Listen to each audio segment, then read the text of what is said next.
राधे राधे दोस्तों, फिर एक बार मुक्ता ब्लॉग में सभी लोग का स्वागत है। आइए भाव भरी एक छोटा सा भजन के बाद जो जरूरी बात हम अपने दोस्तों से कहना चाह रहे हैं वो बात आज हम यहाँ से व्यास रूप से बताएंगे और इसके बाद हम लोग सभी लोग भजन कीर्तन करना होगा तो कर लेंगे, लेकिन सबसे पहले हम एक छोटा सा प्यारा सा एक प्रार्थना करते हैं। हे प्रभु अपनी कृपा की छाँव में ले लीजिए। हे प्रभु अपनी कृपा की छाँव में ले लीजिए। कर दूर खोटी बुद्धि सबको नेक नियत दीजिए। कर दूर खोटी बुद्धि सबको नेक नियत दीजिए। हे प्रभु अपनी कृपा की छाँव में ले लीजिए। हमें आपके होकर रहे शुभ प्रेरणाएं आपसे करते रहे। नित्य पुण्य हम बचते रहे हर पाप से। हे प्रभु अपनी कृपा की छाँव में ले लीजिए। छाँव में ले लीजिए।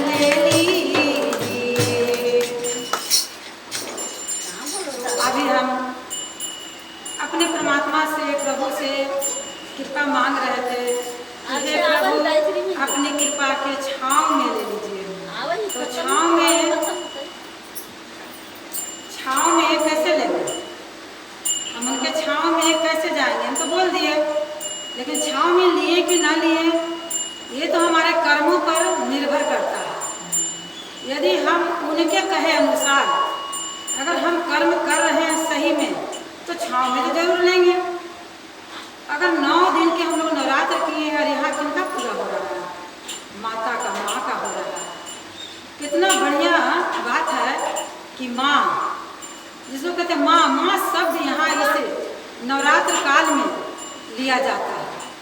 माँ शब्द लिया जाता है तो माँ से हमको ये समझना चाहिए कि हम माँ को पूजा कर रहे हैं 9 दिन तक और हमारी जन्मदाता जो है हमारी माँ है। कौन है? जो हमको 9 महीना अपने गर्भ में रखी है। तो गर्भ में रखी है 9 महीना, चाहे या तो पुरुष का हो या चाहे महिला का हो, नहीं, किन्हीं का भी तो दोनों में से माँ है या होंगी।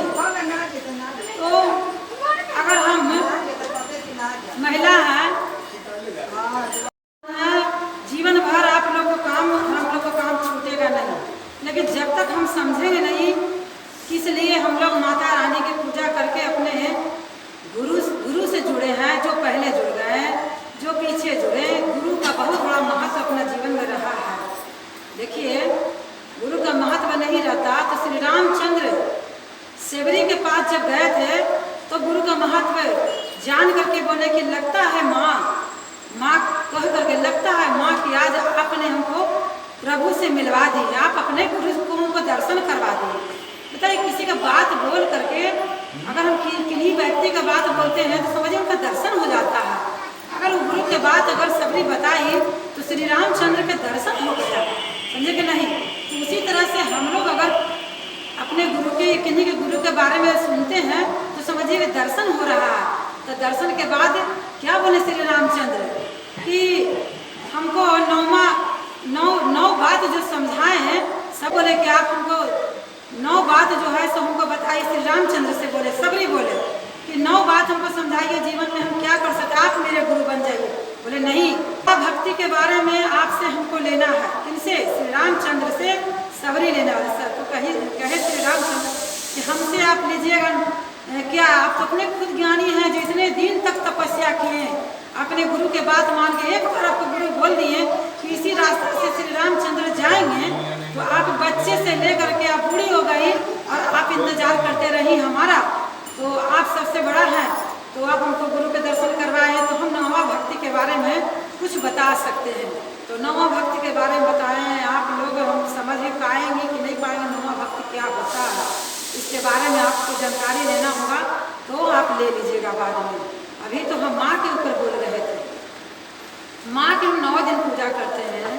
जीवन में कभी भी किसी भी नवरात्र हो या तो अंदिनवा हो, कभी भी अपने हाथ से, मुंह से, कभी भी शरीर से ये ध्यान दीजिए कि क्या इससे हमको चूक हुआ है कभी क्या, या तो हम अपने पति के माँ को चूक किए हों या तो अपनी माँ को हम चूक किए हैं क्या। क्या ऐसा समझे हैं कि इनको एक तरफ रख दिया जाए, एक किनारे रख दिया जाए, जैसे मन से एक आदमी उठा के किनारे रखता है, एक आदमी मन से रख देता है कि सारा काम हमारा हो जाए, सब घर में सुखी रहे और इनका नंबर बाद में आएगा। इनका नंबर माँ का नंबर। जो व्यक्ति ऐसा सोचा है या किया है इनका नंबर बाद में आए, जिनका नंबर पहले आना चाहिए था उनको कर दिए बाद में। तो इस नवरात्र काल में हम जितना भी पूजा पाठ करें सब निरर्थक गया, कुछ नहीं मिलने वाला। क्या मिलेगा? पेट तो भर लेता जानवर भी, सारा जानवर देखते हैं बिना कमाए हुए खा लेता है, और हम लोग मनुष्य को क्या होता है कि कमाना पड़ता है और तब हम लोग खाते हैं, तब भी सुखी नहीं है। लेकिन जानवर को आप क्या करते हैं, रोटी दूध दे देते हैं या कुछ भी खाने को दे देते हैं, खा करके वो तृप्त हो जाता है उतना ही में। वो कुछ नहीं सोचता है कि हमारा घर है कि नहीं, मेरा मकान है कि नहीं, मेरा तिजोरी है कि नहीं, मेरे पास मरने के बाद कुछ रहेगा कि नहीं बाल बच्चा के, कुछ नहीं जानवर सोचता है। बताइए ये मनुष्य क्या जानवर से भी मने बदतर है? ये मनुष्य जानवर से बदतर नहीं है। ये नौवा भक्ति जो हमको बताए श्री रामचंद्र इसी के बारे में बताए थे। 9 चीज दिए थे सबरे को, 9 चीज दिए थे। 9 चीज में अगर आप लोग बैठे हुए हैं, जितने भी हमारे भाई लोग दोस्तों लोग सुन रहे हैं, तो इस बात को जानिए कि नौवा भक्ति क्या हम कर रहे हैं, इस पर विचार कीजिए। माँ को कितने लोग अभी माता रानी के पास फूल माला रुपया पैसा लेके थाली में ले जा करके और महारानी माँ का पूजा कर रही हैं, लेकिन एक माँ दरवाजे पर भूखे है कि प्यासे है कि सुबह से शाम तक बेटा से मुलाकात इनका हुआ कि नहीं हुआ, 2 मीठा वचन अपने बच्चों को सुने कि नहीं सुने, और उसके लिए तरस रही है माँ। और आप क्या किए कि दुर्गा माता का पूजा करने के लिए और आप निकल चले हैं, भेड़िया धसान चलते जा रहे हैं। हम भूमि देवी जी के दर्शन करेंगे, हम भूमि देवी जी के दर्शन करेंगे, हम भूमि देवी जी के दर्शन करेंगे, लेकिन जो कलटाए हैं, जो दुख दिए हैं माँ को, वो दर्शन से आपको कुछ नहीं मिलने वाला है। आप चाहे जितना भी सोच लीजिए कि हमको कुछ मिला है, अगर कहीं भी भूल चूक अगर हो गया तो भगवान के समझिए कि हम भूल चूक कर दिए, उनके पूजा में भूल चूक कर दिए, उनके माला चढ़ाने में भूल चूक कर दिए, हम उनको नारियल फोड़ने में भूल चूक कर दिए। उनके आशीर्वाद लेने के हम हकदार कैसे बनेंगे? जब तक हम उनका बात नहीं समझेंगे, बात नहीं मानेंगे तो हकदार तो क्या है भाई? अब तो हम भूल कर चुके हैं। अब हम सभी बहनें, हमारे दोस्तों, किसी से भी भूल अगर हो गया होगा तो आप अभी भी सुधर जाइए। कहते हैं कि सुबह का भूला अगर शाम को चले आए तो उसको भूला नहीं कहते हैं। इतने बच्चे तो जा करके अपने माँ को जानते ही हैं, किसी से छुपा हुआ नहीं है कि वृंदावन आश्रम में जा करके रख दिया, कहा कि मेरे पास जगह नहीं है, माँ के लिए जगह नहीं है। जो माँ कितना बड़ा जगह बनाई, 9 महीना अपने गर्भ में रखे, तब उसके पास जगह इतना था, तब बच्चे को हम क्या खाएं क्या पिए, और इस तरह से जगह बनाई माँ।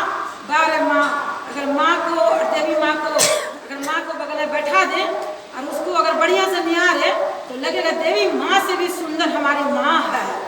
उनके विचार, उनके कर्मों को अगर देखिए तो लगेगा देवी माँ हमारी माँ है।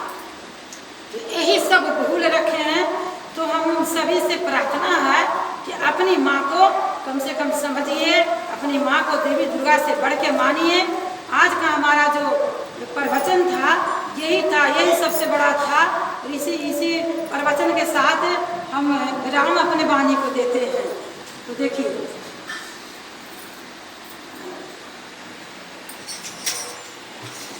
तब हम कहते हैं, जब हम सब कुछ कर लिए, आज से भूल चूक हम अपना स्वीकार कर लिए हैं, तब कहते हैं लागी रे लगाने हो माँ एक तेरे नाम की, लागी रे लगाने हो माँ एक तेरे नाम की, एक तेरे नाम की माँ एक तेरे नाम की, लागी रे लगाने हो माँ एक तेरे नाम की, लागी रे लगाने हो माँ एक तेरे नाम की।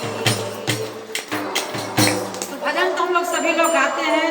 तो भजन गाने का हमारा यही मकसद था, जो आप तक हमको बात पहुंचाना, जो हमको गुरुदेव क्षमा नहीं करेंगे अगर हम सही बात अगर नहीं बोलेंगे, तो हमको भी आशीर्वाद से वंचित रख लेंगे।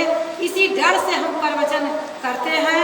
तो हमें आज का प्रवचन इतना ही है, और फिर कल एक नए प्रवचन में मिलते हैं। तो फिर उसके लिए फिर कल इंतज़ार कीजिए, फिर मिलेंगे। धन्यवाद।